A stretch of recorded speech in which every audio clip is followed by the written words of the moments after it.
No, meron lang akong katanungan dyan sa mga tumatakbo na, nasa running era na nila. Alin nga ba yung mas mahirap? Sub 20 na 5K? Or sabihin na natin hindi sub 20. As long as nag-all out ka sa yung 5K or yung sub 4 hours na 42K or full marathon, alin nga ba yung mas mahirap ton?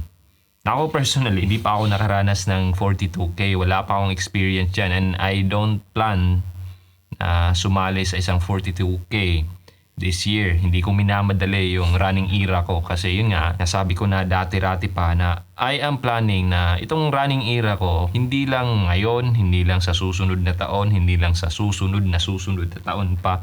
Hindi gusto kong tumakbo hanggat makakaya ko pa. Kung sasabihin natin nasa 60s, 70s, kung kakayanin ko pa, well, why not? Yun yung plano ko. So hindi ko minamadali. Yun nga lang. Medyo naging agresibo tayo sa ilang training natin, uphill training natin for the past siguro last month. Yun nga, injury tayo. Anyway, kung ako yung pasasagutin, ibabase ko yun sa naging experience ko. All out na 5K versus sa 21K ko na experience. Now, sa all out na 5K, talagang andun yung masasabi mong mapapatanong ka sa sarili mo kung ba't mo ginagawa yun. I mean, naghahabol ka na sa hininga mo, tapos yung andun talaga yung mahirap sa cardiovascular system mo, mahirap din sa musculoskeletal system mo, mahirap din sa mental aspect. So yung tatlong yun, sama-sama na sa all-out na 5K. Although hindi pa naman ako naka-sub 20 sa isang 5K.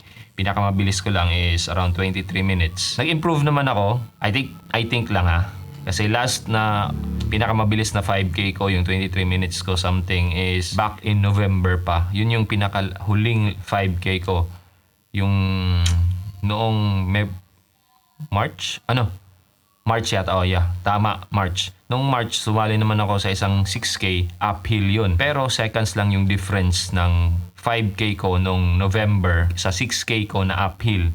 Bale, yung 5K split ko, 24 minutes something, seconds lang yung difference sa naging best ko na 5K or PR ko na 5K. So, I think nag-improve ako. Pero yun nga, hindi ko pa nasarubukan ulit talaga na flat na 5K kasi nga, na-injured ako. Naging atat ako sa uphill na mga preparation ko. Although, nakakatakbo naman ako. Pero yun nga, hindi muna ako aktibo dito sa paggagawa ng mga videos, pagbabahagi ng mga experiences. Anyway, ito nga, 5K, yun, mapapatanong ka sa sarili mo kasi taxing siya sa mental, saka sa physical, cardiovascular, yun, lahat-lahat na.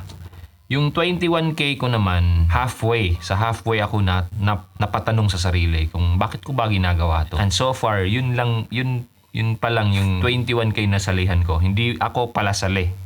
So, yun lang yung December yun yung pinaka una at huli kong 21K as of now. So, naka-sub 2 naman ako, 1 hour 56 minutes.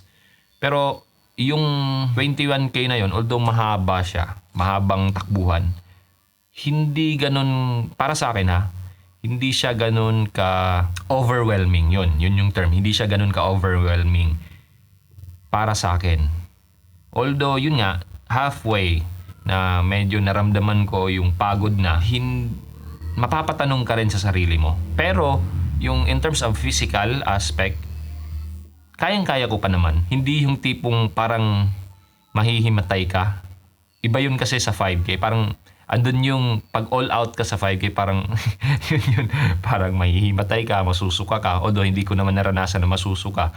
Pero yung parang mahihimatay ka after talagang pinush mo yung sarili mo. Yun yung mararamdaman ko. So, kung ako yung pasasagutin based sa naging experience ko, 21K lang muna versus 5K, masasagot ko na mahirap yung 5K na all out. Ano ba yung masasabi nyo? Paki-comment sa baba para at least meron tayong engagement dito sa community na to.